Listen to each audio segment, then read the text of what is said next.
अस्सलाम वालेकुम जी प्यारे बच्चों, आज हम उर्दू प्रेप का एक और नया सबक पढ़ेंगे। उस सबक में हम सब्जियों के नाम लिखना सीखेंगे। सब्जियों में आपने बैंगन कभी खाया है? शाबाश, सब्जियां खाना अच्छी बात होती है। बैंगन जामुनी रंग का होता है। नीचे खाने में आपने बैंगन लिखना है। पालक, पालक सब्ज रंग की होती है और ये पत्ते होते हैं। इससे हमारा खून बढ़ता है, इसमें आयरन होता है। नीचे खाने में आपने पालक लिखना है। शलजम, शलजम सर्दियों की सब्जी है।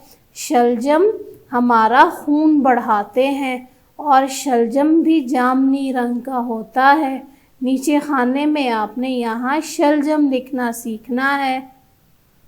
मटर, मटर भी सर्दियों की सब्जी है। ये सर्दियों में आती है और ये सब्ज रंग की होती है। नीचे खाने में आपने यहाँ मटर लिखना है। टमाटर, टमाटर लाल रंग का होता है और आपने यहाँ नीचे टमाटर लिखना है। शाबाश।